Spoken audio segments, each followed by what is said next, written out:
시청자 여러분 안녕하십니까. 8월 31일 뉴스K 시작합니다. 첫 소식입니다. 8월 임시국회 마지막 날 특수활동비 투명성 문제를 놓고 여야 간 대치가 이어졌습니다.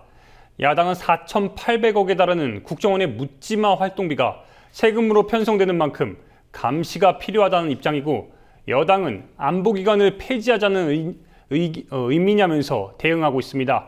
안은필 기자와 함께 이 사안부터 자세히 짚어보겠습니다. 안녕하십니까? 안녕하세요.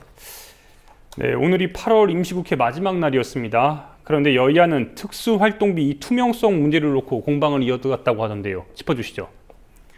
예, 오늘은 8월 임시국회 마지막 날이자 2014년 결산 처리의 법정 시한, 그리고 정치개혁 특별위원회 활동이 종료되는 날입니다. 하지만 여야는 지난 28일 본회의 무산에 이어 오늘도 특활비 투명성 제고 문제를 두고 합의를 이루지 못했습니다. 특활비 제도 개선 소위원회를 구성하자는 새정치연합의 주장에 대해 새누리당은 법 개정 없이 내역을 보는 건 위법이란 입장을, 새정치연합은 비공개 원칙이면 위법이 아니란 입장으로 맞서고 있습니다. 새누리당은 야당이 떼쓰기 파업으로 일관하고 있다며 남북 대치 상황에서 안보 관련 기관의 특활비 공개를 주장하는 건 국가기관을 폐지하자는 것이나 다름없다고 비판했습니다. 한명숙 전 총리의 실형 선고를 부정하면서 부패 정치인을 감싸던 야당, 국정원 해킹 의혹을 제기했다가 모든 것이 사실이 아닌 것으로 밝혀져 민망해진 야당, 혹시 이 국면을 타개하기 위한 궁여지책이 아니었을까 하는 그런 강한 의혹이 듭니다. 일단은 새누리당 측에서는 궁여지책이란 말까지 썼는데 새정치연합의 입장이 궁금합니다. 어떻습니까? 예, 새정치연합은 특활비도 국민의 세금으로 편성되는 예산이므로 국회가 국민을 대신해 감시해야 한다고 주장하고 있습니다. 이종걸 새정치연합 원내대표는 국정원의 특활비 중 국민이 걱정하는 보안, 1급 비밀을 취급하는 예산은 보호할 가치가 있다면서도, 그러나 특활비 전액을 공개하지도 않은 채 숨겨 쓰겠다는 주장엔 동의할 수 없다고 반박했습니다.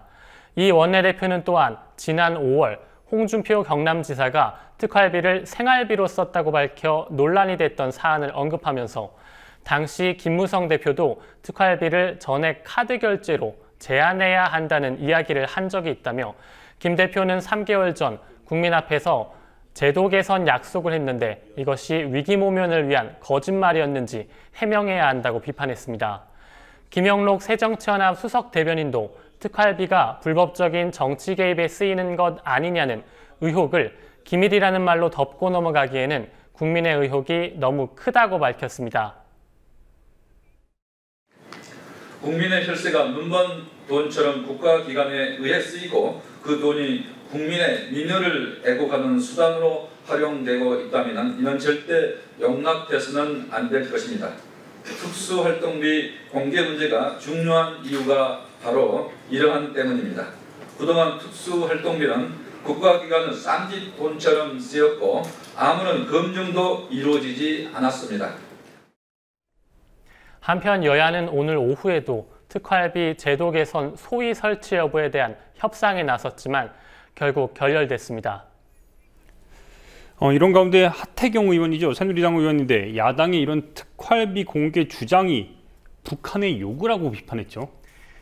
예, 그렇습니다. 하태경 새누리당 의원은 오늘 야당에서는 국정원 특활비 투명화가 국민의 요구라고 말하지만 이는 북한의 요구라고 주장했습니다.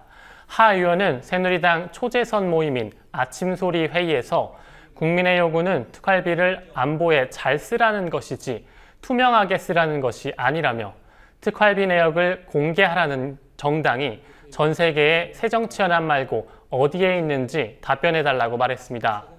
국가 안보를 위해 일하고 있는 국정원의 특활비를 공개하라는 것은 북한의 이로운 일이 될 것이란 주장인데요. 하지만 박근혜 대통령이 한나라당 대표이던 지난 2005년 박근혜 당시 대표는 국정원이 쓰는 예산이 상당히 불투명하다, 투명성을 최대한 강화해 국회가 철저히 감시해야 한다고 주장한 바 있습니다. 당시는 한나라당이 야당이던 참여정부 시절입니다. 또한 당시 한나라당은 국정원 예산을 회생 예산으로 규정하고 제도 개선을 강하게 요구하기도 했습니다. 하태경 의원의 특활비 공개를 요구하는 정당이 새정치연합 말고 전 세계에 어디 있느냐라는 질문에 대한 답이 나온 셈인데요. 하 의원은 또 노무현 정권은 특활비가 묻지마 예산이란 언론 비판에 대해 정치공세라 반발한 적이 있다며 과거엔 정치공세라 하고 지금 정권이 바뀌었다고 투명하게 공개하라고 한다고 야당의 말 바꾸기를 비판하기도 했습니다. 하지만 하 의원은 박 대통령의 발언 등 여당의 말 바꾸기는 거론하지 않았습니다. 이에 새정치연합은 당시 새누리당이 북한의 요구로 특활비 감사를 요구했던 것이냐고 반박했습니다. 지난 2006년 당시 한나라당이 2005 해계년도 결산심사 시 국정홍보처, 민주평화통일자문회의, 국가청소년위원회, 국민고충처리위원회 등의 특수활동비에 대한 감사원 감사를 요구한 바 있습니다. 새누리당은 당시에는 북한의 요구에 따라서 이들 부처의 특수활동비에 대해 감사원 감사를 요구했다는 것인지 분명하게 답하기 바랍니다. 네, 한번 다른 상황도 짚어보겠습니다. 오늘 이 국회 정개특위 활동도 오늘이 그 마지막이라고 하던데 문제는 선거제 역시 아직 합의를 이루지 못했다고요? 예, 국회 정개특위가 오늘로 활동을 마치게 됩니다. 당초 본회의를 열고 정개특위의 활동 기간을 연장하려 했던 여야였는데요. 하지만 본회의가 열리지 못하면서 정개특위를 새로 구성해야 할 상황입니다. 물론 여야는 기존의 정개특위 위원들을 그대로 재임명하겠다는 입장이지만 이미 늦었다는 비판을 받고 있는 선거제 관련 논의가 더 늦어질 것이 확실시되는 상황입니다. 이에 선거제 논의가 여야 대표 간 협의로 일괄 타결될 가능성이 제기되는데요. 김무성 새누리당 대표는 지난 29일 정개특위에서 협상이 타결되지 않으면 결국 당 지도부들이 만나 일괄 타결을 할 수밖에 없는 상황이라고 밝혔고, 이에 문재인 대표도 양 대표가 직접 만나는 방안에 대해 긍정적으로 평가한 바 있습니다. 하지만 일괄 타결이 쉽게 이루어지진 않을 것이라는 전망도 나옵니다. 김영우 새누리당 대변인은 오늘 김 대표의 여야 대표 일괄 타결 제안은 정개특위의 논의가 잘 이루어지지 않을 때를 염두에 둔 원론적 의견으로 알고 있다고 밝혔고, 문 대표 역시 협상 가능성을 내비치면서도 지역구 의석을 늘리고 비례대표 의석을 줄여 의원 정수를 유지하자는 주장에는 찬성하기 어렵다고 밝혔기 때문입니다. 문 대표는 또한 새누리당이 권역별 비례대표제를 받아들인다면 의석 배분은 협상을 통해 유연하게 결정할 용의가 있다며 새누리당이 진심으로 정치 개혁의 뜻이 있다면 권역별 비례제를 수용할 것을 다시 한번 촉구한다고 덧붙였습니다. 이렇게 되면은 결국엔 이번에도 이 선거구 획정 역시 정치개혁은커녕 기득권 지키기로 전락했다는 주장이 나오고 있는데 어떤 내용입니까?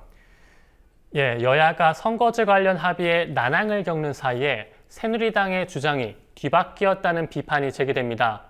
얼마 전까지만 해도 선거구 획정위원회에게 지역구 의석수와 비례대표 의석수 결정까지 위임하겠다고 했던 새누리당이 이제는 지역구 의석은 한 석도 줄일 수 없고 오히려 비례를 줄여서라도 지역구를 늘려야 한다고 주장하고 있기 때문입니다. 이에 정의당은 오늘 비례의석 축소는 정치개혁이다라는 성명서를 통해 3당 대표와 원내대표가 함께하는 6자 회담을 제안했습니다. 정의당은 성명서에서 정치개혁이 기득권 지키기 싸움으로 전락하고 있다며 선거제도 개혁 논의는 온데간데 없이 저열한 의석수 계산만 난무하고 있다고 비판했습니다. 또한 새누리당이 비례의석을 줄여야 한다는 근거로 제시한 농어촌 지역의 대표성 약화 문제에 대해서도 김무성 대표가 진정 농어촌 지역 대표성을 위한다면 의원 정수를 확대하는 결단을 내려야 한다면서 원내 3당 중 유일하게 의원 정수 확대를 주장했습니다. 한편 농어촌 지방 주권 지키기 의원 모임의 황영철 새누리당 의원은 오늘 평화방송 열린세상 오늘 윤재선입니다와의 인터뷰에서 지역구 의석을 13개 늘리고 비례의석을 13개 없애야 한다는 구체적 수치를 제시하기도 했습니다. 농어촌 지방주권지키기 의원 모임 소속 여야 의원들은 내일 농촌지역구 축소를 저지하기 위한 회의를 열고 대책을 논의할 예정입니다.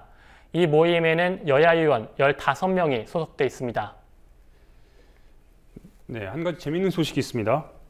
우리 국민TV 패널로도 참가하신 분인데 안보 전문가 김종대 디펜스 21 플러스 편집장이죠. 정의당에 입당했다고 하던데요. 어떤 내용입니까? 예, 김종대 편집장은 오늘 오전 입당 소식을 알리는 기자회견을 열었는데요. 김 편집장은 심상정 정의당 대표께서 정의당이 안보에 취약한 진보정당이라는 일반의 우려를 불식하고 외교, 안보, 국방에 있어서도 더욱 신뢰받는 대안 권력이 되어야 한다는 의지를 저에게 밝히셨다며 입당 취지를 밝혔습니다.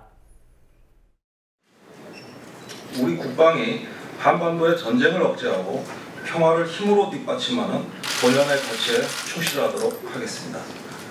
정치적 중립이 준수되면서 투명하고 공정하게 운영되는 국방, 인간의 생명 가치가 존중되는 사람 중심의 병행의 문화가 정착되도록 헌신의 힘을 보태겠습니다. 김 편집장은 대통령 비서실 국방보좌관실 행정관, 국방부 장관 정책보좌관, 국방부 병영혁신위원회 위원 등을 역임했습니다.